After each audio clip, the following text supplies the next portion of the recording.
I had hoped that this time had not come, but it kind of looks like it is. So this is going to be real quick. I want to give credit to Michael for sending this in. Folks, he has been tracking this in the southwest sky. I'm seeing it. Maybe it's this comet coming in. I don't know for sure, but I do know, folks, this is real. There it is, right there. I have two others that I'm going to show you. This is what you need to be looking for. About, I'd say, 30 degrees off the horizon. Look to the southwest sky. There is another view of this. Here's another shot. Again, thank you, Michael, for sending this in.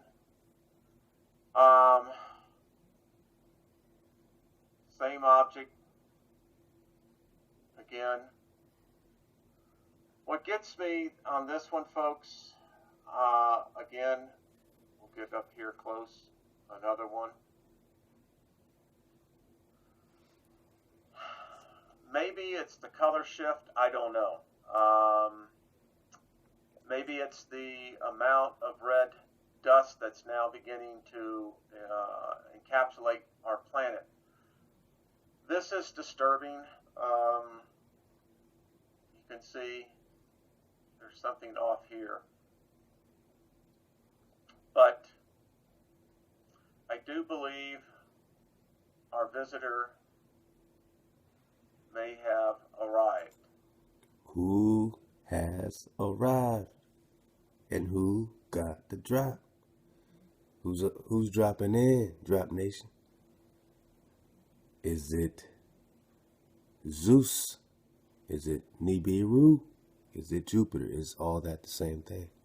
This crossing, this cross, this planet of the crossing cross. The X. Jupiter. Zeus. And is this a, terra firma, planet, spherical, is that all it is? Or is this a energy? They say every time it comes in, destroys everything. Does it also redeem? Does it only destroy? What frequency is this? What's going on? So, hey, your guess is as good as mine. We just been talking about it. So, what do you say? Look over 30 degrees, something, south, something horizon. You back it up and figure it out. But this stuff is going to be visible. It's going to be seen with your naked eye pretty soon. These little orbs and things, around your sun. You're going to have to get your orientation. That's why we work so hard on our orientation. So once you know that you're not spinning on a ball, you know that everything is revolving or has a circuit around you, above you. And your sun is not some enormous, huge, gaseous 96 million miles away type of thing. You got a close 4,000 miles away at the most, you know what I'm saying? So you have a close proximity, a small object. So when they compare these things, don't let them blow your mind comparing it to some massive sun. When you see it compared to your sun, just know your sun is only 32 miles across. Your moon is only 32 miles across. Hence, your eclipses, the same size, within the firmament.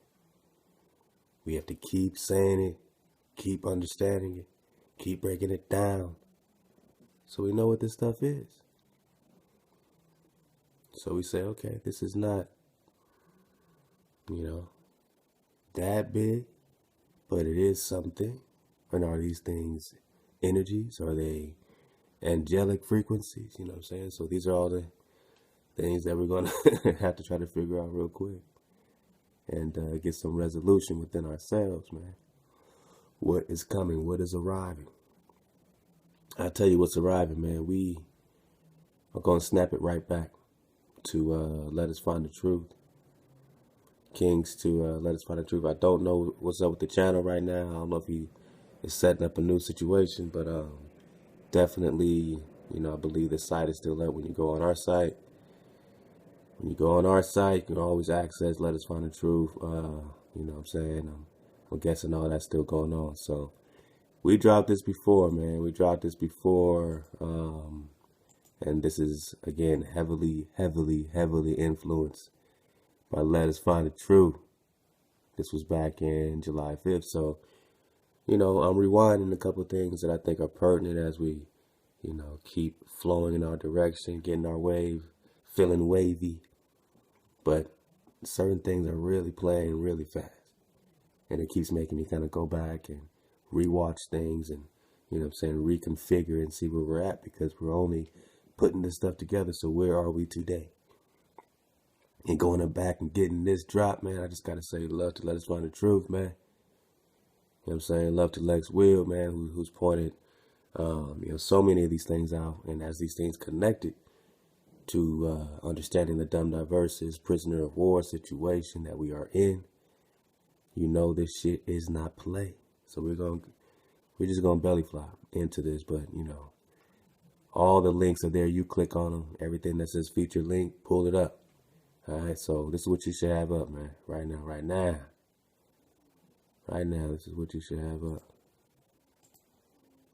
All right. This link right here, this commondreams.org, pull it up. This mountainrepublic.net, showing the year-by-year timeline of America's major wars from 1776 to 2011. Pull it up. All right, this hrlibrary.umn.edu, breaking down this Geneva Convention relative to the treatment of prisoners of war. How is that relevant to you, so-called Negro? Pull it up. Serious, man, let's rock. And definitely go back and get this drop, because we're just going to kind of curve through it and just reiterate certain, you know, points that we are, you know, flowing with right now. So, you know what I mean? But get all this, man, because this is one of my favorite drops. I said, this is going to go in the Drop Hall of Fame, and it does, man. This will always be in the Drop Hall of Fame, so you can always go back and get so much drop out of this. Love to Let Us Find the Truth. All right, man, let's go. Let go. All right, pull up this link. I'm feeling good, man. I need to feel a vibration. I need my beat. I need my heartbeat.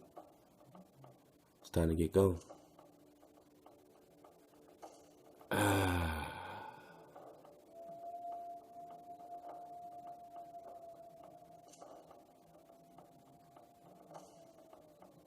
Perpetual slavery. Slavery without an end. Israel, are you a homeborn slave? Have you been born for slavery? Do you have no redeemer in your condition? Were you made for this? Were you built to be a slave? A prisoner of war?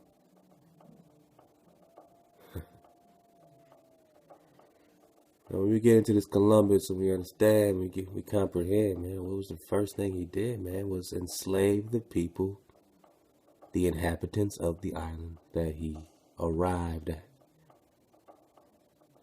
This Hispaniola situation with the first thing he did. Christopher Columbus driven by ill winds. All right, so this is out of, again, this is heavily influenced by Let Us Find the Truth. He dropped all this and broke all this down. So I'm just going back over at what feels like a really good time for us to be aware of what we call ourselves, and just truly, you know, you're going to have to choose up. So let this help you and guide you in your direction to find yourself, so you know what to do next. But certain things play, and you got to put it all back in play. Stop acting like a Negro and be indigenous for 1 second. Stop spinning on the ball and stand firm, fixed, and immovable. For 1 second in your life, just be still. Columbus, driven by ill winds. All right.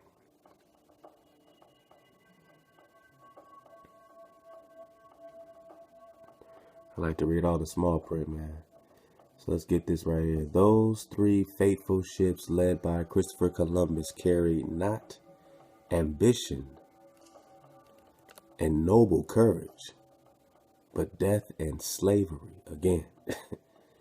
Those 3 fateful ships led by Christopher Columbus carried not ambition and noble courage, no, but death and slavery. That's why they're rocking their hijack of this old indigenous symbol, that they're hijacking your frequency from north, south, east, and west. They got you hijacked.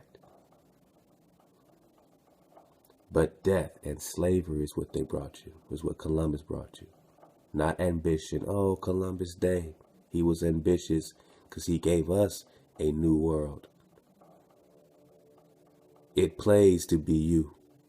My brothers and my sisters, it plays to be you. Being yourself is the best thing you can be right now. Being yourself will unlock it all.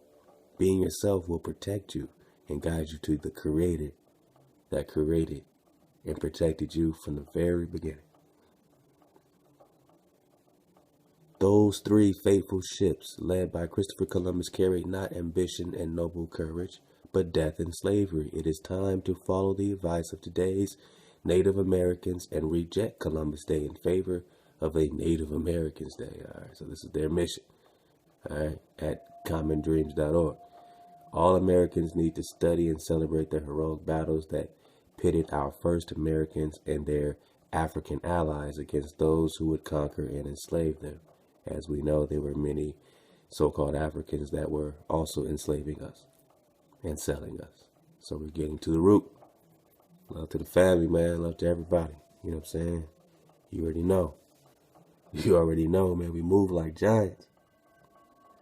Columbus's Nina Pinta and Santa Maria were driven across the Atlantic by the same ill winds that from 1095 to 1272 launched 9 European crusades to capture Muslim Jerusalem. All right, so they're referring to Jerusalem and the so-called Middle East. All right, are they talking about all those crusades to conquer this Jerusalem and the so-called Middle East? And if that was that, if that was just that, right? If it was just all about conquering Jerusalem and the so-called Middle East, right? Everything plays, my people. We've been surfing this wave, so it's okay to be a little bit repetitive when it's the right thing. When you got the drop, you got to repeat the drop. You got to keep going to the drop, you know what I'm saying, weighing it. Welcome to Swag Frequency. Love to the family, love to the family, love to everyone who's in Swag Frequency all the time. All right, man. Everything plays, everything plays. Everything that we're on right now definitely plays. Again, this is the exegesis of empire toward a post-colonial reading of Christopher Columbus's El Libro de la Profecías, the Book of Prophecies by Jean-Pierre Ruiz in St. John's University. Come on, man. Is it split black? Are we messing with y'all, man? Now, let's just get it up so we know what's going on. Again, my people. Again, my people.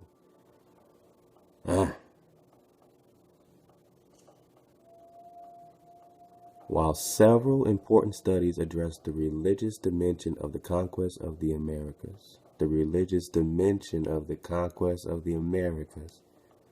scholars of religion have devoted relatively little attention to this period in history of biblical interpretation. This period in history, very little attention, really? Or to the place of the Bible in shaping the Spanish colonial enterprise in the Americas. So to the place of the Bible in shaping the Spanish colonial enterprise in the Americas. There's been little attention, really? Does that sound like a cover-up to you? Now, among the earliest and most fascinating witnesses to the latter is a manuscript of 84 folios. So when it says witnesses to the latter, it's referring to the last sentence. The latter, the last thing it's saying. Let's go back. Scholars of religion have devoted, so we're talking about religion. We're only talking Jerusalem, right? We're only talking you. We're only talking the concrete, not the abstract. So they're saying scholars of you, scholars of religion, have devoted relatively little attention to this period in history of biblical interpretation about the Americas, or to the place of the Bible in shaping the Spanish colonial enterprise in the Americas. So about the Bible in the Americas, among the earliest and most fascinating witnesses to the latter, the place of the Bible in shaping the Spanish colonial enterprise in the Americas. There's 84 folios dated between September 13, 1501 and March 23, 1502, and now is preserved in the Biblioteca Colombina in Sevilla, Spain, right? It begins, listen up, because this is compiled, like you see down here. This Book of Prophecies was compiled by Columbus himself. So this is Columbus. Listen up. It begins.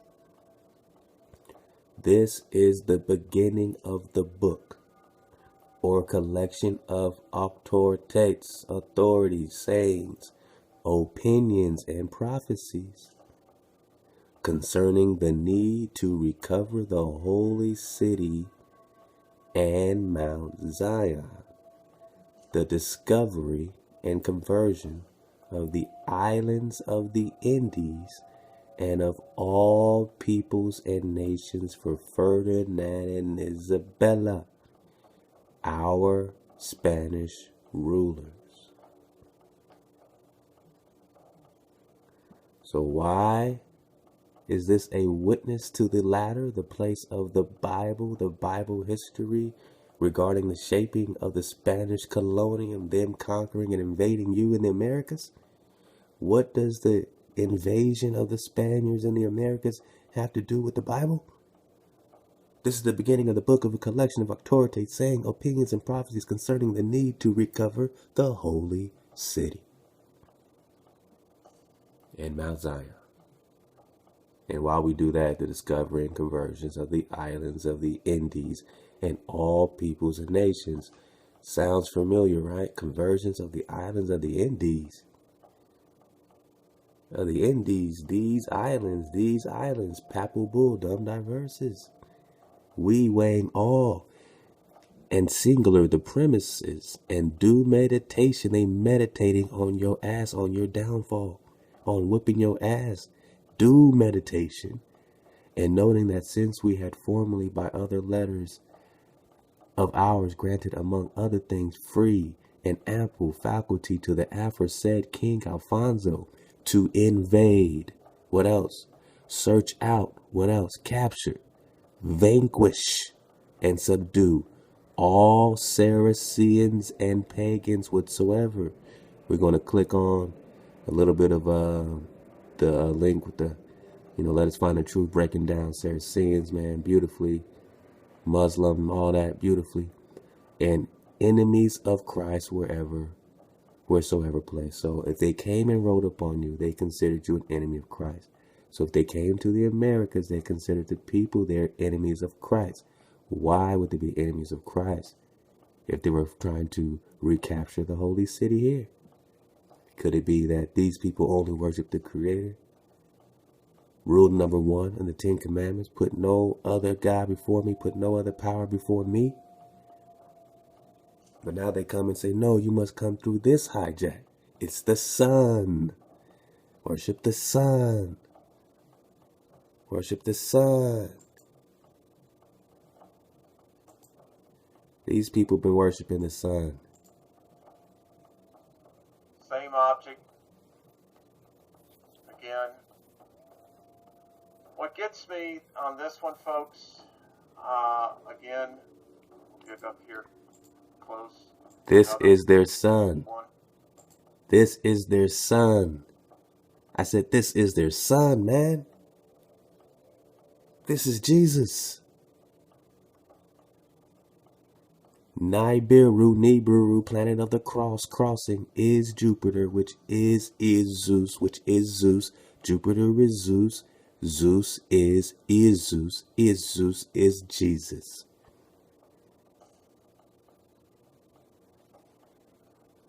Jupiter. Jesus. The sun will return. The sun is coming back. Yeah, the sun is coming back. Now, is this the Abaddon, Apollo, Apollyon, spoken of in Revelations? What is that, Revelations 9? Breaking down this Abaddon, coming to get the keys to the bottomless pit?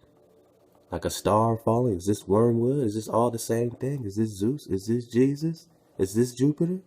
Is this Nibiru? All the same names for the same thing, the same energy. Underneath the firmament. Yo, this might be the star of the show right here, y'all. So where you want to be at? I mean, I don't know what's going on. I'm not a genie, but our cities are looking less and less secure. I mean, right here in LA, we got some big threat going on, and everyone's on lock, you know, all this increased security, you know, all this stuff like that, you know. I mean, this is just preparation for what we've been speaking on. This is their son.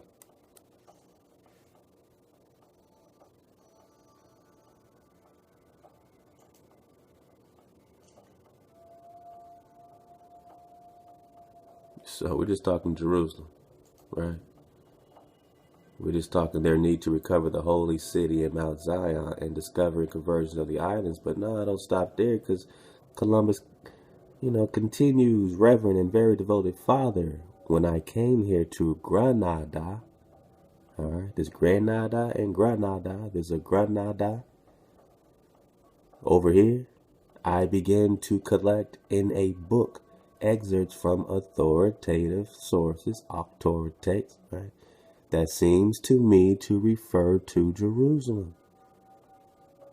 I plan to review them later and to arrange them appropriately, but then I got involved in my other activities, slaughter, and did not have time to proceed with my work, nor do I now. And so I'm sending you this book so that you can look at it. Perhaps your soul will motivate you to continue your project, and our Lord will guide you to genuine authorities. The search for text should be continued in the Bible, and commentary is also useful and should be used for clarification. So it says Mauricio also includes in his March 23rd, 1507, replied to Columbus in his manuscript, explaining, my Lord, you have seen in my handwriting the few things that I've added and inserted. I submit everything to your approval and your intelligence and your prudent judgment. So all this is coming directly from Columbus. This is what he's writing concerning Jerusalem. And why is all this about Jerusalem here? Why is all this about the Spanish colonial enterprise in America? And why has it been devoted relatively little attention? Well, let's back up. All right. So these European crusades to capture Muslim Jerusalem. Now, let us find the truth. Broke this down beautifully. Beautifully. We're going to get into the copper-colored races in America in 1828. We're going to keep getting into it because it's all the drop. Copper-colored races, Muslim. The etymology. Now, we're just getting into the word, not what we think a Muslim is today. A Muslim does not describe a people. It describes one who submits to the faith. So a people that submit to a faith. Faith in what? What is faith? This is what the brother did beautifully. Faith, faithfulness to a trust or a promise. Loyal to a person, honesty, truthfulness. So we're talking about loyalness, pledging, faith, belief, trust, faith in a promise. Muslim, one who submits to the promise. What is a promise?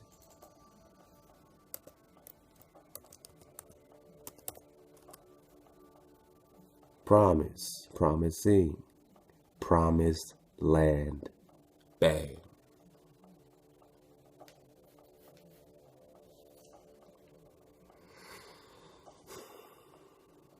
A guarantee, an insurance, right? An inheritance, a promise, a promised land.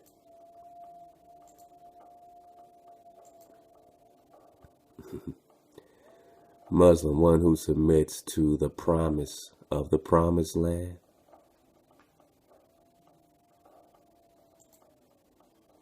So what are we saying? That Columbus's Nina, Pinta, and Santa Maria were driven across the Atlantic by the same ill winds that from 1095 to 1272 launched 9 European crusades to capture the people that submit to a promise, the faith in the promised land of Jerusalem. Now Muslim Jerusalem does make sense. These are the people that submit to a promise, to know that they are promised a land, people, land, people. This is the beginning of the book and collection of authoritative sayings, opinions, and prophecies concerning the need to recover the holy city, or what? Holy land, and Mount Zion. Discovery, conversions of the islands of the Indies. That's all dark people of the far east and west and everything else. And all the peoples and nations. To invade, search out, capture, vanquish, and subdue all Saracens and pagans, right? They called us pagans, we call them heathen. Whatsoever and other enemies of Christ are hijacked. Whatsoever place, and the kingdoms, and the dukedoms, and the principalities, and the dominions, and the possessions, and all movable and immovable goods, whatsoever held and possessed by them. Who's them? The people who are submitting to the faith or the promise, or the Israelites. In Muslim Jerusalem, the people of a promised land, promised, the people who are submitting to the promise in Jerusalem, the city of peace.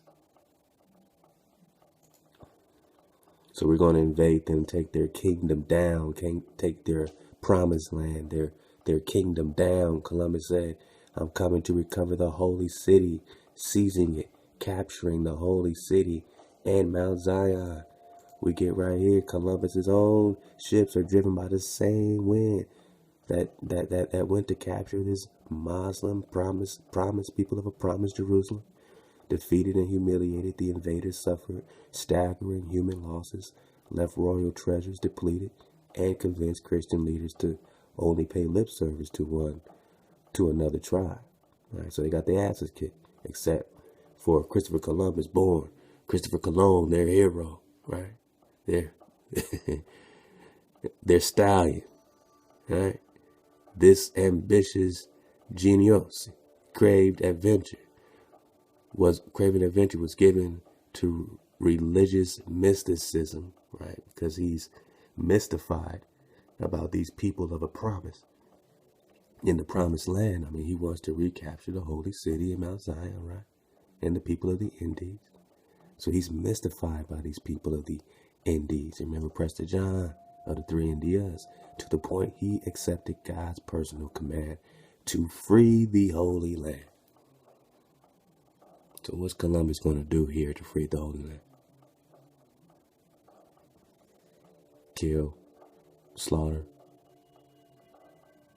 And where did he do it? Where did they focus on? Let's see where they were focusing on. He also saw God's hand in cloud formation, splashing waves and distant stars, and he had read a religious book that convinced him the world would end in 150 years. That's what I said. He was into millenarian. He was a millenarian. They believed that the world was ending. When they found you, they thought the world was ending. They thought by finding you, that was a sign that it was all good for them and their son. They're Jesus. They're Jupiter. God has chosen him specifically to see Christianity victorious. All right. Now look, He claimed at sea he once saw 3 mermaids dancing on waves and was sure in distant lands he would meet men with tails or heads of dogs.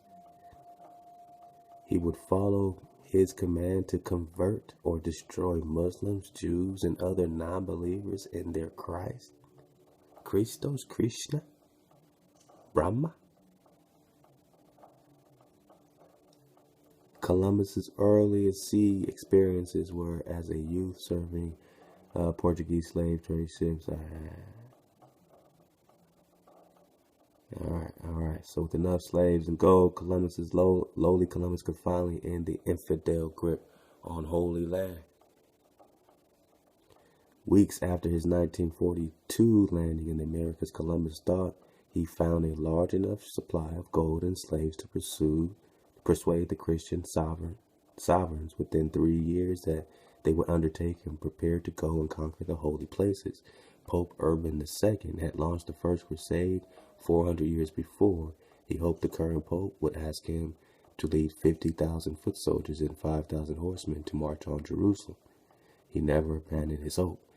Columbus's voyages eastward to seek the riches of Asia has been called the momentous journey in history. To him, it was only the first step towards his larger goal. After 5 weeks in the Atlantic, his food supplies running low and lying to grumbling crewmen, he was not a man lost at sea. Columbus stumbled on an island in the Bahamas called Guanahani. Now, interesting, right? Guanahani. All right. On the morning of October 12, 1492, with the crew in heavy armor bearing swords and muskets, so they got out with their swords and with their muskets right away. He left the Santa Maria for the sunny shore in a military and nationalist mission.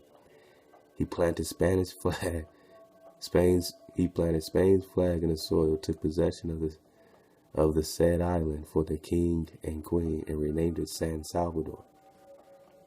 With 50 men, your highness would hold them in all subjection and do with them all that you wish. Now, this is what he writes in his diary. 50 men to conquer a whole island. Dodge the hijack. Because this is the story that they want us to believe. Like, how weak is these people, right? What's really going on? What's really the drive? I mean, this is something I want to know, because it just don't seem like, it don't seem square to me, man. But the admiral was applying the new European doctrine of discovery. So we just got the Papal bull. Within that, and with that comes a doctrine of discovery. What does it do? That granted its merchant adventurers, so the merchant adventurers in this case is Columbus, or you could say Cortez, right? Which grants these mercenaries, they call them merchant adventurers. Look at this shit. They call these people merchant adventurers. Look at these people. I'm just a merchant adventurer coming to steal your gold. No, you're a mercenary. You're a killer. You came off your boat with a musket and your sword. And with this document, and you put your flag down, and you start killing and stealing. Thou shalt not kill and steal, but you say that you're killing us in the name of your Christ. Because we're enemies of your Christ, but you're breaking the rules of the commandment. You're breaking the commandment. You don't care about the Creator. You don't care about the commandment. Oh, but this Christ, you don't know him? We're slaughtering you. But we're going to kill and steal to do it? The irony, the irony. So check it. This doctrine of discovery that granted its merchant adventurers the right to claim distant lands, your land, so-called Negro, and their inhabitants. Papal bulls of the time also divided discovered lands between Spain and Portugal. And in 1494, the Vatican specifically drew a line dividing the Americas. The same Vatican and the slave trade between these seafaring powers. Now, this is the same Vatican. Now, this is 1494. But again, we got this document right here in 1452. So this is about 40 years before. Again, saying, yo, King Alfonso, you can invade. We grant you free permission, man, with due meditation. Free permission. Kings of Spain and Portugal to invade, search out, capture, vanquish, subdue all Negroes, right? Whatsoever, and other enemies of Christ, but we're going to kill and steal him to do it. Wheresoever place in the kingdoms, Jerusalem, kingdoms, dukedoms, principalities, dominions, Prester John, possessions, all your shit, and all movable and immovable goods. So if they couldn't move it and it was land, then they possessed it. And they said, we're the Browns, we're the Andrews, because we own a bunch of, people with these names, these titles, these things that they want, so they take. We're the Richards because we own a bunch of these Richards. All movable and immovable goods, possess them, whatsoever held and possessed by them, their names, and to reduce their persons to perpetual slavery. Now, because it's that real, I say you're in slavery without an end. The so-called Negro is in slavery with no end, no more promise. That's perpetual. Old French, without end. I mean, that's just how the shit starts. Without an end. Slavery without an end. They'll never end invading you because you're the entire end game. Perpetually. They want your shit, people. So they'll never give it up, my people. And everyone that says forget it, my people, is only benefiting from the people that took your shit. Now that they took your shit, they got some shit. Now they got some privileges. Now they call it white privilege. Well, yeah, I mean, I like living here. It's nice. That's privilege. Why? Because people were slaughtered for you to feel that way. So it's kind of, a weird way to hedge yourself moving forward when you know you're just walking on a lie. You're walking on death. You're walking on blood. You're walking on an illusion without an end. Perpetual. Perpetual. Perpetual. Universal. It goes across for everybody. Permanent. Permanent slavery, man.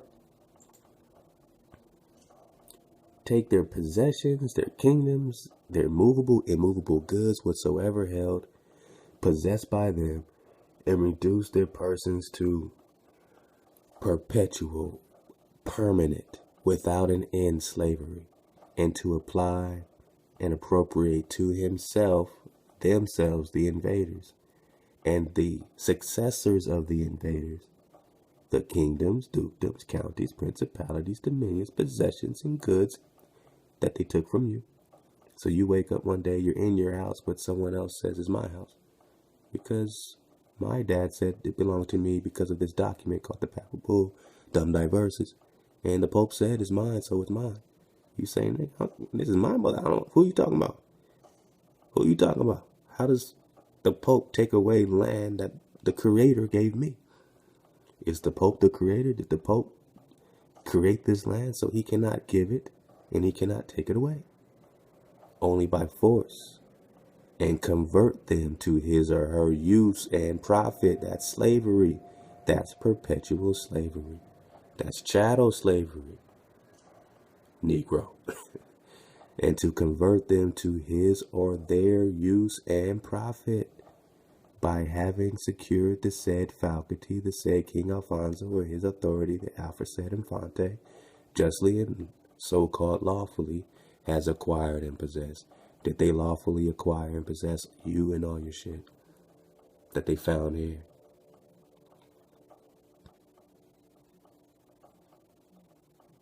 Oh, you think it's play?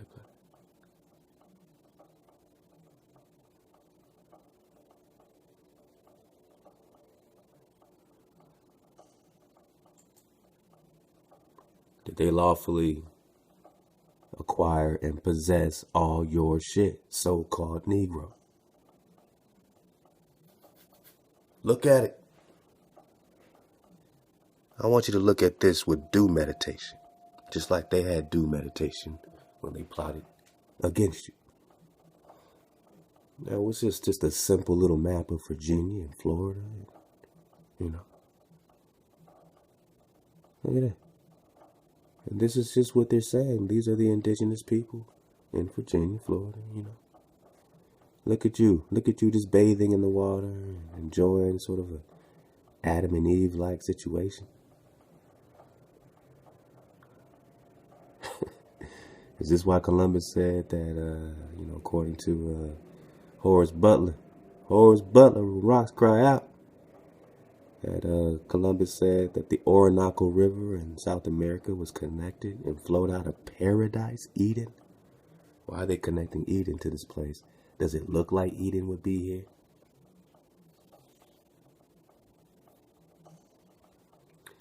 All these brown, copper color people. Now, this is their paintings. This is, when you get into that Ornatos Montanas, these paintings and Montezumas and the indigenous artwork and the indigenous painting of the indigenous people. The paintings of these indigenous people. You get into who you are, and you go back again in the 1828 Noah Webster Dictionary, written and published in 1828, American Dictionary of the English Language. You type in American. Where did Columbus come? America. What about this holy city? What about Jerusalem? Huh? What about you? This is separate. This is only one of the most famous painters and artists that are, here painting you. Just painting you, doing things, wearing your royal head garbs and being royal and being rich, being, just being dope, just being dope.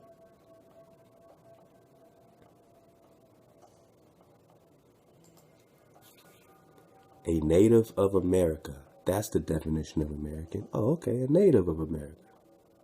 Go on.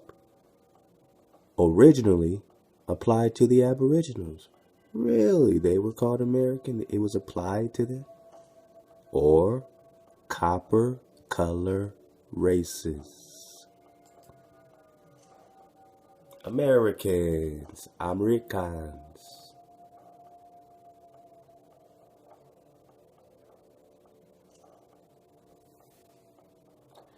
So when these people tell you that you came from Africa, ask these people if they came from Africa. And when they're vibing in the lands that were connected, when we get this Pangea, Pan, and we know our Pan and these islands called Pan and Mu and Umeria connecting, you're telling me that you find these people here and you think because of these teachings that all these indigenous copper color people, they're indigenous to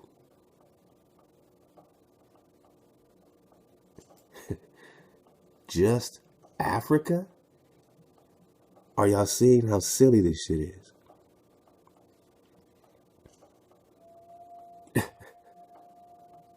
They can't be indigenous to Lemuria and have migrated from Lemuria into the Americas, or from Mu this way into Asia, into, from Atlantis into South America, from all.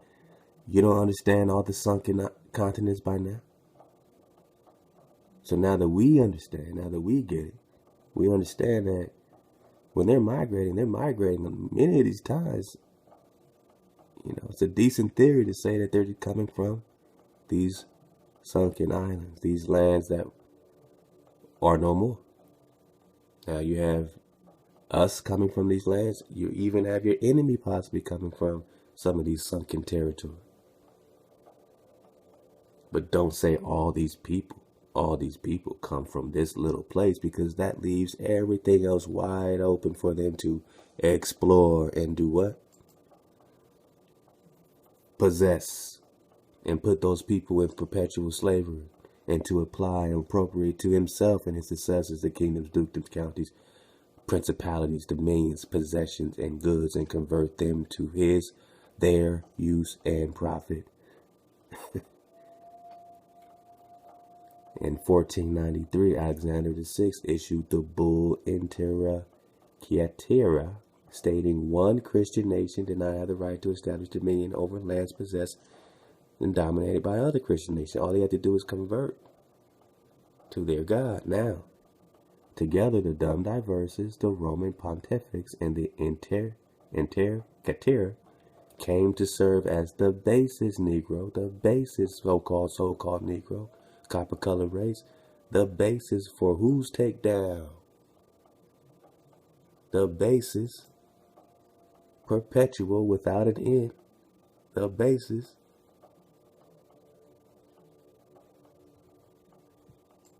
Man, I'm going too fast. Where we at? Oh, got a lot more to do. All right, let's go. So this serves as the basis for the doctrine of discovery. So we just are getting back in this doctrine of discovery. So the dumb Diversas, Roman pontifex, and Inter Cetera came to serve as the basis and justification for the doctrine of discovery. The global slave trade of 15th and 16th centuries, an age of imperialism. So all that became this doctrine of discovery, which pretty much said, take it all. Whatever you find is yours. Convert them or they gotta die. All these Saracens.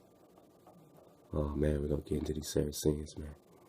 So we got the doctrine of discovery. The admiral was applying the new European doctrine of discovery that granted its merchant adventurers or mercenaries the right to claim distant lands and their inhabitants. The right to claim distant lands and their inhabitants.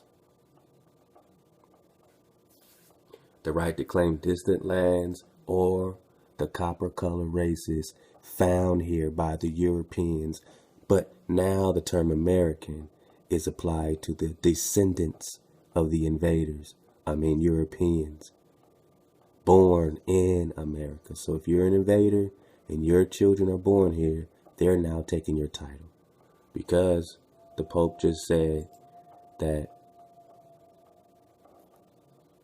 and to apply and appropriate to himself and his successors, his descendants, the kingdoms, dukedoms, counties, principalities, dominions, possessions, and goods. To appropriate to himself and his descendants, his successors. American, a native of America, originally applied to aboriginals or copper-colored races found here by the Europeans, but now applied to the descendants, the successors, the invader successors, the descendants of the Europeans born in America. The takedown of the copper-colored race. Doctrine of discovery, Papal. Columbus. Remember, Columbus is just saying, this is a book concerning the need to recover the holy city in Mount Zion and the discovery and conversion of the islands of the Indies. Conversion of the island of the Indies. Holy city, Mount Zion, conversion of the islands of the Indies, and of all peoples and nations, for Ferdinand and Isabella. This manuscript, commonly known as El Libro de las Profecías, the Book of Prophecies, was compiled by Christopher Columbus himself. So this admiral, so this doctrine of discovery that granted its mercenaries the right to claim distant lands and their inhabitants. Papal bulls of the times also discovered lands, so they took it between Spain and Portugal. They just divided it up, all right? Man, so y'all got that link. Y'all dig on this. We got to keep going. This is real. So when we look at a timeline, when we look at this war zone, because we're talking about the discovery, this doctrine of discovery. So since 1776, when they finally claimed this corporation, this London company, again, how can you be a citizen of a corporation owned by a corporation? Not only are you claiming to be, or do they want you to claim to be a citizen of a corporation, but a citizen of a corporation that is actually owned by a corporation. The London Company. What did King James do with these patents? What did he do? He came to subjugate you. He came to claim you. What were you fighting? America has been at war 93% of the time. 222 out of 239 years since 1776. Below, I have reproduced a year-by-year timeline of America's wars, which reveals something quite interesting. Since the United States was founded in 1776, she has been at war during 214 out of 235 calendar years of existence. In other words, there were only 21 calendar years in which the U.S. did not wage any war. To put this in perspective, pick any year since 1776, and there's about a 91% chance that America was involved in some war during that calendar year. You got a 91% chance that these niggas were scrapping with somebody. Now, who were they fighting? The first thing that comes to your mind when I say, yeah, America been at war, you're like, yeah, man, we always at war. Afghanistan, Iraq, Vietnam, Korea, World War I, World War II. What if I told you that all of what you name don't take place until after the 1950s? Around 1950? So between 1776 and 1950 is the majority of when America's been at war. And who have they been at war against? Was it abroad, or were they fighting domestic war? And when they come at you today saying domestic terrorism, domestic this, they've been doing the domestic shit from day one. How do you know? Again, this little blue little slither is the only time of peace. There are no peaceful peacetime presidents. All presidents are wartime presidents. Look at the statistics. Year by year, I ask you, so-called Negro, so-called Indian, so-called Anasazi, so-called Aztec, so-called Maya, so-called Inca, so-called all these things, man. But who are you? So-called Israelite, who are you? Who did they come and declare war against? Who did they come to take and possess the lands, these islands, lands, harbors, and seas? And they do of right belong and pertain to the said King Alfonso.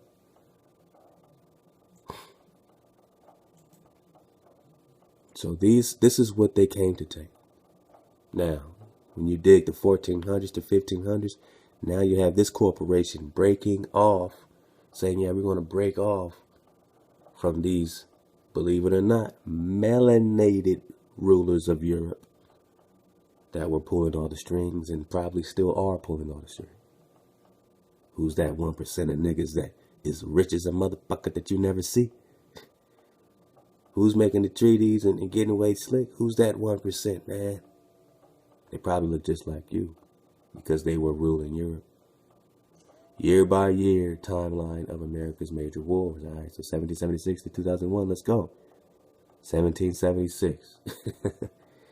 American Revolutionary War, Chickamauga War, Second Cherokee War, Penamite Yankee War. 77, American Revolutionary War, Chickamauga War, Cherokee War. 78, Chickamauga, Penamite Yankee War. 79, Chickamauga, Penamite.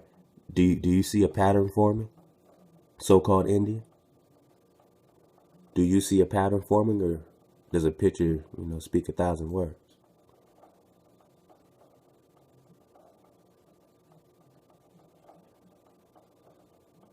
Look how they was chilling. Afros, taking a dip.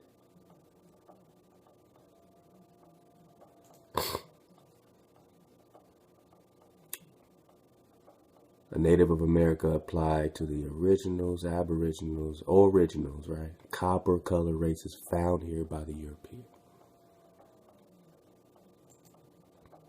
Copper color races found here by the European. Let me just scroll down. And you tell me, stop me when you see a war that's not against you. Not against the copper color races found here. They were establishing their turf. They came and invaded you. Look at the invasion between 1776. Now, this is the more recent invasion. After these Papal bulls and dumb Diversas and all this was done with Columbus and them and Cortez and the Spaniards, this is after the Spanish invasion. This is the British one, right? This is the London Company's invasion. This is the London Corporation getting their, getting their slice. American Revolutionary War. Whose revolution? Whose takedown? Let's get this quick. Chickamauga, Northeast Indian, Quasi-War, Barbary, right? Barbaria, Santa Barbara, Tartary, Saracens and pagans, right? Negas, right? Negus, kings, right? Abyssinians, right? Ethiopians, right? Israelites, right? Tecumseh's War. Tecumseh. Creek War. First Seminole Wars. Yo, I ain't got to a war yet that wasn't about killing Negroes. I haven't got to one war about killing hijacks. Only the takedown of the Negro. Only the takedown of the copper-colored race. Found here by the European, but now applied to the descendants, the successors.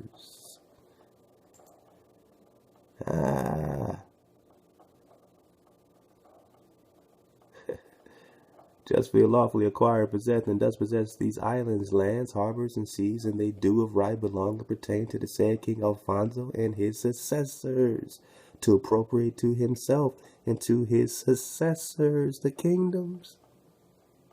But now apply to the descendants or successors of Europeans invading, born here, but originally applied to the copper-colored races. The Negroes, Of course we didn't take all those Negroes from Africa. Of course we just enslaved the people on their own land. Put them on plantations on their own land. You was over there picking all that stuff on your own land. I'm saying you was on your own land. You owned the house, but you were still in the field picking on your house, while some business manager was there managing you on your own property when they found you here. Let's go quickly. All right, man, I'm still going. 1825, Yellowstone. We got 32 Black Hawk, 1833, Cherokee Indian, 1834, Cherokee Indian, 35, Cherokee Indian, 36, Cherokee Indian, 37, Cherokee Indian, 38, Cherokee Indian, Seminole, Buckshot, Creek, Osage, Missouri. Come on, man. Seminole, Texas Indian War, Mexican American War, Texas Indian War, Seminole War, Seminole. I'm gonna throw this. I miss my balcony, man, because I almost be still wanting to throw this off the balcony, man. Man, yo, I'm still going on Indian wars. Texas, Indian. U.S. invades Mexico. That's all Indian. Mexico, Indian. Now you got Philippine American banana wars. All right, so now we're getting to the Philippines, but we're still just talking about Indians. We finally had no major war. It doesn't mean there wasn't no war. Now you got World War II in 1940. So when I say America's been at war, 93% of the time, you thought we was talking about some Russia stuff, some Iraq, some Afghanistan. Nah, niggas. Nah, kings and queens. I'm talking about since 1776, it's been all about you. The invasion, the discovery of the people of the Indies and the takedown, and taking all their shit and giving it to their successors, and taking all these people's titles, taking all their gold, taking all their things, all the killing, all the invasion. You don't have something happening outside of this so-called American corporation on this soil here into 1950, when you're getting into the Cold War and World War II and Vietnam. Now we're talking what you think of war, But that's after they took you all the way down, broke you down from the root to the tooth. So if they started with you, doesn't it make sense that they'll finish with you? And now when you research the King Alfred's plan in Rex 84, don't you understand that they're going to finish with you? That you're the end game? And that they'll never stop war because they'll never stop invading you. Because as an invader, you have to keep invading the territory you're on if you want to keep it. If it's good. Oh yeah, this is the best shit. Oh yeah, this is the best shit. This is good shit. 93% of the times, and all the wars have been against Negroes. So when they're killing you in the street and you're calling yourself black, you're slipping. Because if you don't claim to be indigenous, if you keep checking off black and African American, and you don't claim this, then you're not claiming what happened to you here. And if you don't claim what happened to you here, then you don't understand what the Geneva Convention is all about relative to the treatment of prisoners of war. That Let Us Find the Truth was kicking, that he broke down beautifully. Pull this up. I'm going to click this on, let Us Find the Truth, break some of this down. And you look at how this is written up specifically for the prisoners of war. They have different, avenues if you're hostile, if you're not hostile. Prisoners of war. Don't think about Iraq and Afghanistan. Think about America. Think about from 1776. You have the American Revolutionary War, Cherokee, all the way down to Mo Cherokee, all the way down to 1940. That's almost 200 years, man, over 150 years of whooping up on Negroes. They'll never stop. So again, pull up this Geneva Convention. It's going to get right into the treatment of prisoners of war. When you claim your prisoner of war status, you're taking a step towards your freedom, regardless of what you're going through. You're not a Negro, right? You are a prisoner of war according to their documentation. And what does that warrant? You're an indigenous prisoner of war. What does that warrant? What does it mean? All right. So let's go ahead and get some of this truth, man. And hopefully the brother bounces back with his channel or brings it back up, because what he brings is invaluable to the nation. And we love to continue to build, man. So let's go ahead and get it. What any of this means. Now you need to understand, if you're an African American, you're not a Saracen. If you're a black person, you're not a Saracen. If you're a Negro, you're not a Saracen. Now let's go back to the dumb Diversas, okay? Here we go. Starting at the top. Let me blow this up for you guys. Dumb Diversas is a papal bull issued on the 18th of June in 1452 by Pope Nicholas. It authorized Alfonso of Portugal to conquer Saracens and pagans and consign them to perpetual servitude. Forever. We know Saracens is Afro-Asian, and we know pagans is anybody else caught in the land with the Saracens, right? Now, let's back up to the Columbus page again.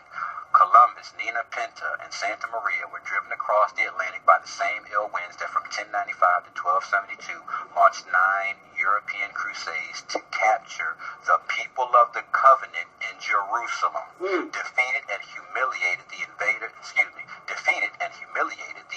suffered staggering human losses, left royal treasuries depleted, and convinced Christian leaders to only pay lip service. Wow. Right? To go back and do this shit again. Wow. Listen. The covenant people in Jerusalem. Wow. They are called Saracens, and then the others, which are pagans, put them in perpetual servitude. Let's go back. Alright, so now that you're an African American, you're a black, and you're a Negro, you have no connection to your heritage. Come on, bro. Now, transgender comes into play. Transgender comes into play at this point, right? Move forward into your heritage, your stock, your race, your group. Go into it. Do transgenderism, okay? Now, you're not African, you're not black, and you're not a Negro. So, even even if the state of war is not recognized by one of the parties. Now, you're one of the parties that doesn't recognize you're still in a fucking war. Well, now you do. Now you do. The convention shall also apply to all cases of partial or total occupation of the territory. Wait a minute. The agreement shall also apply to all cases of partial or total occupation of the territory. So where they're partially there ruling your ass, or where they're fully in abundance running your ass, it applies. You know, of the territory of a high contracting party. Well, we know over here in North America at the top, they talking about us. Even if the said occupation meets with no armed resistance. Well, listen. Wow. The occupation. All right. Do I got that pulled up? Oh. Let's see. Etymology. Occupation, early 14th century. Fact of holding or possessing. All right. Etymology. Occupy. To take possession of. Gotta love. Resistance. Make a stand against or oppose. To oppose your oppressors or occupiers. Now guess what? Even if the occupier is met with no armed resistance, well, you're not armed or attacking your oppressor in the occupation of your land. Although one of the powers in conflict may not be a party to the present convention or agreement, may not be a party to the present agreement, one of the powers, so somebody else in power in this conflict may not be a party to the present agreement. Right? Whoa. So are you in party? Are you in agreement to this particular contract? What's he talking about? Pull it up. Pull it up, man. If you ain't pulling this up, man, I'm going to reach through there, man. And I'm going to move some furniture for you, man. So check it, man. Entered into force October 21st, 1950. Ha, ha, ha, ha. Ha, ha, ha, ha. Why is that funny? Because I'm crazy. Because I just told you that 1950s, when they started suddenly focusing on other places, now they had you under control. Now they're looking at the Korea War and wrapping up all this. So this seems to be some big stage setup when they finally came together and said, all right, let's just act like we're warring against each other now. But in 1954, they had a covert war in Guatemala. Well, that might sound crazy, except right before that, they were already in there. Banana wars. You know, Mexico, U.S. invade Mexico. So they invaded Mexico already. Now they had a covert something going on in 1954 in Guatemala, right? So if all this shit's about you, and now suddenly in the 1950s they getting together, just like they making the Antarctic treaties, they're making all their own things and saying, all right, cool, let's work together. Let's keep acting like we're fighting each other. Keep doing all these false flags when we're really working together. And our only mission is to subjugate the Saracens, quote unquote, pagans, quote unquote, enemies of Christ, quote unquote, Indians, quote unquote, niggas, quote unquote, copper color races. That's their only goal. Don't let these other wars and talks of war and puppet shows fuck you up. This is their goal. Coming off of whatever the fuck they came from, to take your things and separate you from your promise, from your covenant, from your promised lands, and put you in perpetual, forever, permanent, a permanent status of slavery. The copper color race is found here by the Europeans. My man, let us find the truth. Keep going, my brother. Take it away. Love to you, man. Right, so somebody else can be here and not be a party to that agreement. But there be a power over top of you. The powers who are parties thereto shall remain bound by it in their mutual relations. They shall furthermore be bound by the convention in relation to the said power, if the latter accepts and applies the provisions thereof. So if you join in with the people that occupy this land, you become connected to that agreement to do the same thing they're doing to the people that they're occupying and oppressing. Article 3. In the case of armed conflict, not of an international character occurring in the territory of one of the high contracting parties, each party to the conflict shall be bound to apply as a minimum the following provisions, right? So now that we're occupied and we're the ones in resistance that are not even resisting, they are to 1. Persons taking no active part in the hostilities, including members of armed forces who have laid down their arms and those placed or the combat by sickness, wounds, detention, or any other cause shall... Man, do y'all fucking think this is a joke? When y'all pull this up and you read Article 2 for yourself? In addition to the provisions which shall be implemented in peacetime. Is this peacetime? Hell no, man. They still at war against you. But do you even need to be conscious of this war? You don't need to be conscious of this frequency. You don't need to be conscious of the frequency war. When someone is subduing you in 440, when they're subduing you, they got your subconscious.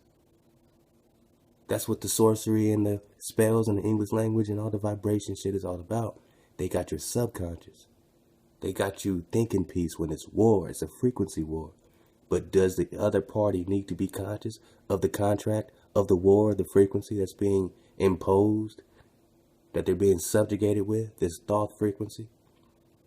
The present convention or agreement or treaty shall apply to all cases of declared war or of any other armed conflict which may arise between 2 or more of the high contracting parties. Now listen, high contracting parties. So you are a high contracting party because they're taking your shit.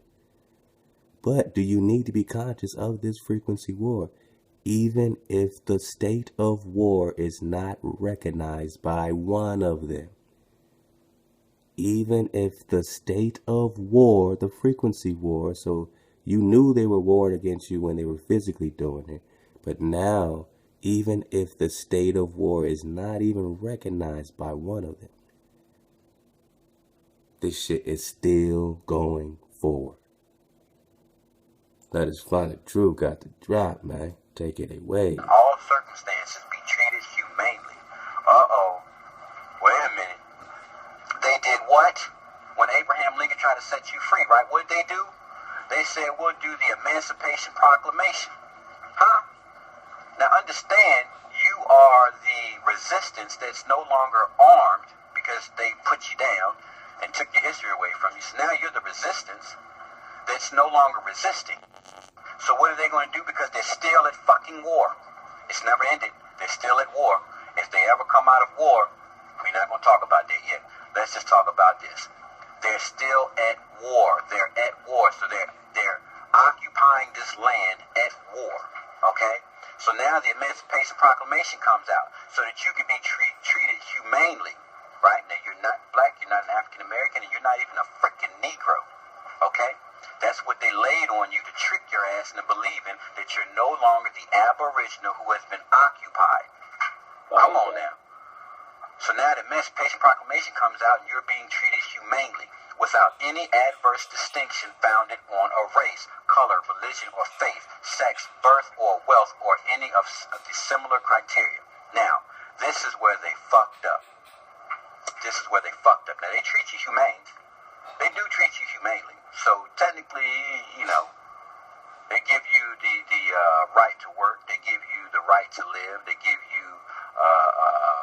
you some rights. So the Emancipation Proclamation, being a secondary citizen, they've done that part, the very minimum, right? Listen up. To this end, the following acts are and shall remain prohibited at any time and in any place whatsoever with respect to the above mentioned persons. Okay, that's you, the resistance, who is no longer armed and resisting. A. Violence to life in person, in particular, murder of all kinds, mutilation, cruel treatment, and torture. Now, this is where they fucked up. Now, these things have been done to you. You, who are no longer resisting with arms, this is what they've done. Now, you gotta remember, this shit right here didn't come into effect until entered into force. 1950 is when they began to enforce this. Alright, now I don't know when they actually did it. Okay, let me see if I can find that. Year Geneva Convention was made. Let's see if we can find that, because I want to find the date. Okay. History: Red Cross approach from the First World War, progressive of Geneva Conventions from 1864 to 1949. Alright, so it looks like 1864. 1864. So this jewel of a book that I just picked up, the History of the United States, J.C. Ridpath, it's published 1874 or 1876. So do you see the time period of the real, like, Ayukin? You know what I'm saying? This is when it got real twisted. This Geneva Convention drops. These books are drop, but they're also trying to appease the Christians, appease the church. They can't tell these Christians that their power is coming from slaughtering Israelites. So they write books and they say, we don't know anything. Everything about you is completely obscure. But we know you guys can't be Israelites. That is absurd. That is inappropriate. It is wildly unthinkable to think that you're Israelites. But we can't tell you who you are. We can't tell you where you came from. We can't give you any dates. But it is absurd, wildly unthinkable, and inappropriate. It's inappropriate to even think about the notion that you could be sons of Abraham, Isaac, and Jacob. That's crazy, nigga. That's the hijack. It's 1800s, man. That's when you really lost the sauce. That's when it got real twisted. You've only been really twisted since about this time. Around great-grandma. Think about your great-grandma. She never told you came from Africa. She always told you about indigenous roots. Unless your great-grandma literally comes from Africa. Or that which they call Africa, right? You know what I'm saying. And you know who I'm talking to. I'm talking to the Negro, who was almost made extinct. I'm talking to the descendants of the Maya, that which they call the Maya and the Aztec. I'm talking to the descendants of these people, the first peoples. That's that which they called the Anasazi. This one's for you. Because ain't nobody doing it for you. I ain't trying to be cool to everybody. I'm just talking to my people. Is that all right? I don't want to be popular. I don't want to be mainstream. I just want to get my people back home, because when we at peace, it's beautiful, man. That's the best gift I can give to my children. Is getting and walking the hell out of this illusion of seclusion, because we're not separate. But we damn sure are prisoners of war. Alright, the Geneva Conventions compromised 4 treaties and 3 additional protocols. Oh my, I'm so freaking busy. Okay, so the Geneva Conventions, hold on. Alright, so the Geneva Conventions comprise 4 treaties and 3 additional protocols that establish the standards of international law for the humanitarian treatment in war. The singular term Geneva Convention usually denotes the agreements of 1949 negotiated in the aftermath of the Second World War, which updated the terms of the first 3 treaties of 1864, 1906, and 1864, 1940s? This is done in revised in 1940s? What else is going on in 1940s? Guys, while they're redoing the treaties of the Israelites here, that Columbus said he's coming to seize the holy city here, who do you think is here fighting for the holy city, Negro? Who are you? Why are they afraid of tribes? Why are they afraid of you connecting to Haya again? So 1947, what else is going on? You got Hitler, you got that Holocaust situation. the Ashkenazis and the Nazis, the Ashkenazis and the Nazis, the Nazis, Ashkenazis and the Nazis. And then what did he do? He says, look, I can slaughter y'all, or y'all can go set up this thing with the Rothschilds called the State of Israel somewhere in the Middle East, and y'all gonna act like y'all going home back to y'all land. It's gonna be a great media thing, and we're gonna say, ooh, Jews got their land back, even though you know it's written in your books that your Mashiach is bringing you home. And you know you're not actually blood related. You know you converted at some time. In this Bulan situation, these converts. So you do it more as a religion. But as a people, what are you representing in the so-called homeland? You are there physically, but you're saying it's just a spiritual concept? So who are you there physically in proxy of? And will you be judged?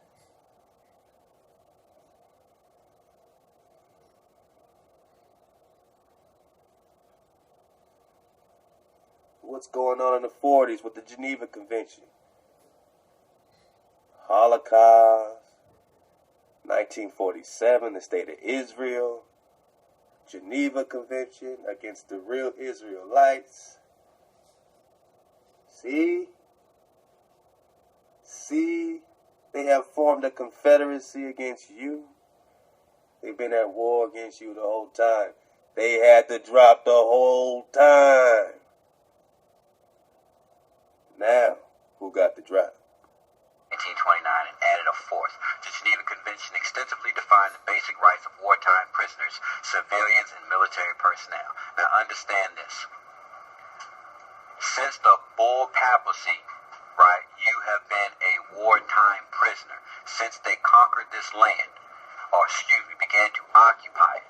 Since the pilgrims dropped ships, since these mugs start running you off your land and moving your ass all across the lands, you have been a wartime prisoner. Now here it says 1864 is when they wrote this shit, okay? Now you gotta remember, there was conflicts of interest with these people during the time because they came over here as Christian crusaders. You know, their women was already, going against what they were saying, and you had other guys out there, abolitionists, saying this shit ain't right, this shit ain't right. We're uncovering that shit right now. But look at the date. In 1864, they said, well, you know what, this shit really ain't right. Let's do something else. Now, if anybody wants to find out, look at these dates and go back and find out exactly what happened at these dates, do your work and do the video and put the shit out there. But let's just get on through this. So, wartime prisoner is what your ass is, okay? You're not black, you're not African American, you're not Negro, you're a wartime prisoner as an aboriginal to this country, alright? The war is not over, they're still at war. Now let's get back. Bang. Alright, to this end, the following acts are and shall remain prohibited at any time and in any place. What they're not allowed to do as of 1950 to be enforced as of 1864. Well, they added these things, so 1864 was This is what they can't do to you. See, when you claim that you're black, you lose your rights, even in the Matrix. You are waking up out of the Matrix. Red pill, blue pill. You want to go back to sleep? You want to go to Africa? Assyria? Do you want to know what land you're on? Do you want to know if you're in the old world or the new? Activate. Do you want to know who to trust? This is what they can't do to wartime prisoners. You've been a wartime prisoner of the Pope since 1452 in perpetual slavery, meaning forever. Because what would an invader do when he invades the richest land? He would put you in slavery forever. Why? Because at any time slavery ends, you're going to rise up against him. So he has to keep his foot on your neck forever, because you can't wake up, because you will rise against him. Now do you see why they won't let the black man rise? Because you are invaded black man. If you have been invaded, how would your invader ever let you rise, motherfucker? The fuck is wrong with you? Come on. If you took somebody else's shit, would you let their family rise so they can whoop your ass? Do you got some street smarts? Will you apply that shit to the Pope? He came over here. He signed the 1452 Diversas. King James himself came over here to colonize your ass. That's in the book. History of the United States by J.C. Ritpat. The Aboriginal Times. This is what they can do to wartime prisoners. You are a wartime prisoner, so what is your right as a wartime prisoner? Under their documentation. Exception of the Geneva Convention. So, some of the things they're not supposed to do as of 1950, Come on. let's find out. Let's go. They're not supposed to commit violence to life and person, in particular murder of all kinds, mutilation, cruel treatment, and torture. They broke that. Taking of hostages. Well, they can't take us hostage, but what are we finding out? They take our babies, right? Huh? Outrageous upon personal dignity, in particular humiliating and degrading treatment. They do that on TV. They humiliate your asses on public TV all the time. The passing of sentences and the carrying out of executions without previous judgment pronounced by a regularly constituted court, affording all the judicial guarantees which are recognized as indispensable by civilized people. Bang. They give your ass a court-appointed lawyer that don't give a fuck about the daggone case involving your ass one way or another. So they done the bare minimum on that. Come on. The wounded and sick shall be collected and cared for. They gave your ass, what is it, Medicaid, Medicare? Now, Oh, you thought they gave you Medicare because they're nice. Oh, Obama, he's just helping poor people. They're doing it because you're prisoners of war. And they have to, according to their own treaties, reinforced year by year with this Geneva Convention that's getting... They're meeting right now to discuss treaties that were done. When? When were these treaties? They're meeting still with this Geneva Convention, the Clintons and all this type of shit, to discuss treaties from the wars that took place. Mostly, at least on paper, from about, you know what I'm saying, they say no major wars. So we got about 1940 all the way back. Invade, Mexico, suit, Creek, Cayenne. Cherokee, all these Indian, Texas, this Seminole, Cherokee War, First Seminole, Yellowstone, Tecumseh, Barbary, Northwest India, Chuquimagua, Northwest India War, American Revolution, Chuquimagua, Penny Meat, Yankee War, Second Cherokee War, year by year. 93% of the time against you, because that's what invaders do. Let's get a couple more minutes of this. It's what they gave you so that when you're sick, you can go to the hospital for free. You're wartime prisoners. Bang. Since the bull papacy, dumb Diversas, since they came here and began to occupy, that's why they're still at war. Right. So they give you what? Medicaid, food stamps, shelter, the basic things necessary to live. That's why they will not let you rise up in this country, because they are occupying this country and they cannot allow you to take your country back. An impartial humanitarian body such as the International Committee of the Red Cross may offer its services to the parties to the conflict. FEMA, right? Think about this shit. When the shit went down in Hurricane Katrina, Red Cross came out to help, right? They have to do that. The parties to the conflict should further endeavor to bring into force by means of special agreements all or part of the other provisions of the present agreement. The application of the preceding provisions shall not affect the legal status of the parties to the conflict, right? Legal status. What are they calling you? They're calling you a legal secondary citizen. A legal secondary citizen. You're a black, an African American, or a Negro. You're not the Aboriginal. If you keep claiming those things and not Aboriginal or indigenous to this land, they have the right to do this. You see, well, actually, they have the right to do these things because you're no longer represented as the Aboriginal that they conquered. So now that you have a new name, they really don't have to give you Medicaid. They don't really have to give you basic housing. They can fucking humiliate you. They can shoot you down in the street. They can mutilate you. They can do cruel treatment because what? You're no longer represented as the people that they conquered or are at war with. Okay? This is the big key here.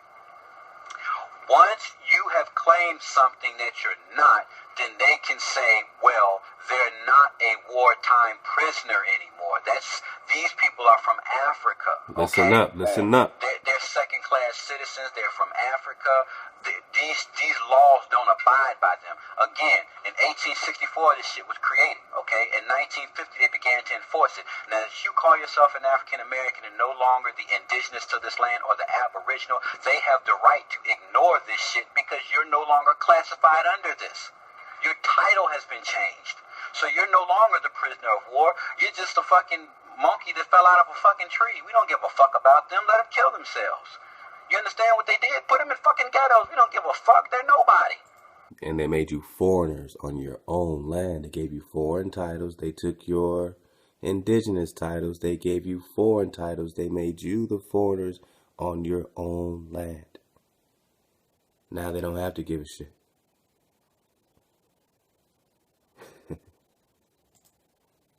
Listen. Article 4. A prisoner of war in the sense of the present agreement are persons belonging to one of the following categories who have fallen into the power of the enemy. Well, that's what you were under your old title. You had fallen into the power of the enemy who occupies you. 1. Members of the armed forces of a party to the conflict, as well as members of militias or volunteer corps forming part of such armed forces. Well, when you were chiefs or tribes, and when you were fighting against them little war bands, this would have classified you. Right. As a Saracen, I know they say we hear about these Moors all the time, right? Well, what do they say? Berbers are Moors, right? We know that a Berber is in Afro-Asian, and they call that Berber a Saracen, right? And then over here, they call you Saracens over here and pagans. So once they separate you from that, right? Listen, the ones that are called Native Americans or Indians, right? They're still subject to this. The pagans, right? That's what they are. The pagans are still subject to this agreement. You're not. They were giving these Native Americans $9,000 a month. Wow. Okay? Now you, the Afro-Asian, quote-unquote, Saracen, that shit was taken from you. They've separated you from who you are. So they no longer have to follow any of these treaties that take care of your ass, right? You're no longer a prisoner of war. You're just you're nothing. I showed you this in the last video that you're nothing.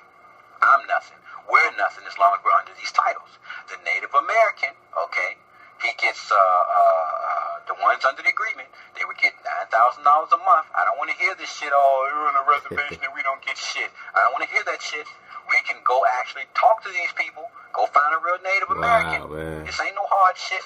Wow, $9,000 a month for those that are in that particular system, you know what I mean? So just imagine it. So while you're getting the little crumbs, those that are taking your titles, those that are using proxy of you, that are claiming, these are the people that are claiming the bloodshed.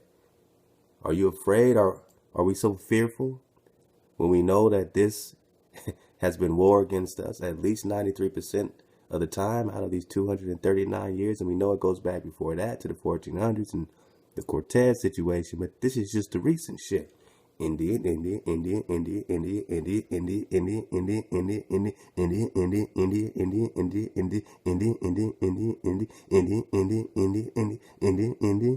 oh, Cold War, Korean War, oh, Indian, covert war in Guatemala. And then the rest of this is still about the Indians. It's still about the indigenous people, but they're now hiding it in their own, Psalms 83, making a confederacy against you. So love to let us find the truth. Go ahead and dig on all these links, man, to just, get a little familiar, man. Familiarize yourself. Understand what this whole Columbus drawback, it's all about, man. You know what I'm saying? God's personal command to free the Holy Land. What Holy Land? The Holy Land he's saying that he needs to recover. The Holy City and Mount Zion, as well as the discovery and conversion of the islands, of the Indies, and of all peoples and nations, for Ferdinand and Isabella, our Spanish rulers. The conversion of all the people of the Indies related to this holy city, this holy land, these people of a promise, these people in perpetual servitude, all these people who they have acquired and possessed, these islands, lands, harbors, and seas that do right belong and pertain to the said King Alfonso and his successors. What successors? The descendants of the Europeans born in America. As American is only referring to the Aboriginals or copper color races, the original people here, the indigenous people here, the people that have always been here, as this was connected, as in the days of Peleg, so was your earth divided. When did Atlantis fall? When did these migrations continue? And why did they tell you it's all from one place? So I love y'all, man. Stay up, suit up. We can get a quick dismount, man. If we got a couple of minutes here. Let's just do this quick dismount, man, with my man Fire, man. Subscribe to Fire. You know what I'm saying? He's always dropping, just enormous pieces, man, for you to, feel good and, get your search on, man. Get that water going. Whatever you do, man, keep supporting Drop Nation. Love to Jay Stu. He's out there making it happen. It's cold. He's in the mountains, man, but they're beautiful and they're lovely, and they're doing it every day. Love to Mario and Shalise and Camellia.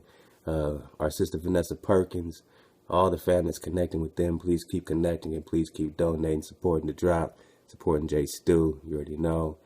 We're going to get it all the way back, man. Love to Arthur Scott, man. Make it of a white man. All right, man. The brother's kicking it. Oh, Manuel Hezekiah, Esau's Ruddy. Man, how much time do we got? We might be able to do a double dismount. Let's try to see if we can do a couple minutes out of this right quick, man. Emmanuel Hezekiah, man. Let us find the truth. Y'all go click on this for that library, man. What it do? Aki, take it away.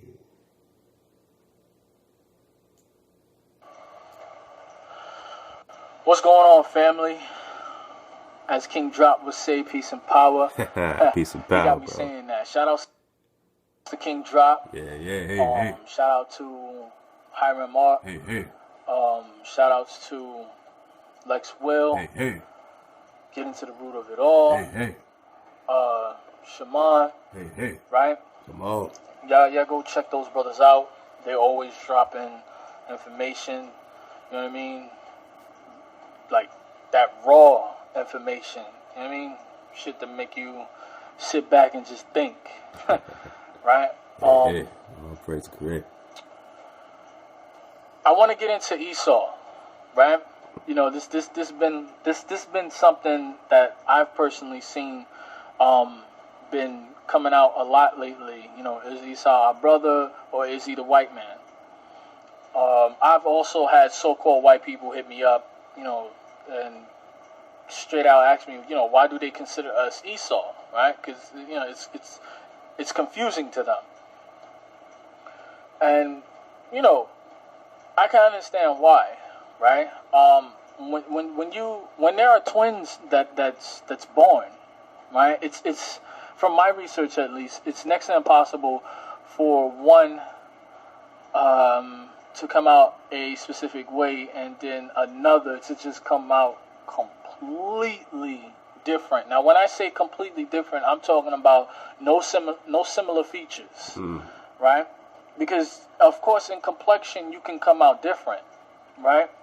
But at the end of the day, there still should be some similar features, right? That's just like with this whole 12 chart thing. You know what I mean? You have 12 children. They all should at least still have similar features, especially. I mean, and that's really the job. You know what I'm saying? You got the situation like this magic seed that's coming out with like super different looking characteristics just to make everyone feel good, man. And it's like, look, man, it's not just a feel good story. We are the world, man. This is about reestablishing the root, reestablishing the vibration, man. So we're doing a double dismount, man, but y'all keep checking it out. As you see, he's going to build on the brown, the ruddy red, the brown, the Esau, all right? Fire, American Aboriginal wake-up call, man. Love to y'all. Stay up, suit up, choose up. Fire, take it away. It's an honor to be here today. But I love the theme, American healing. Well, first, let's think about something. Where did America come from? Have it always been America? Or was it just created to be America? Who are the real Americans? America keep changing and changing and changing. Let's go back in time when the American Indians looked like I look. I remember everything. I remember everything. Fire. Y'all subscribe to Fire, man, for the drop. Drop Nation.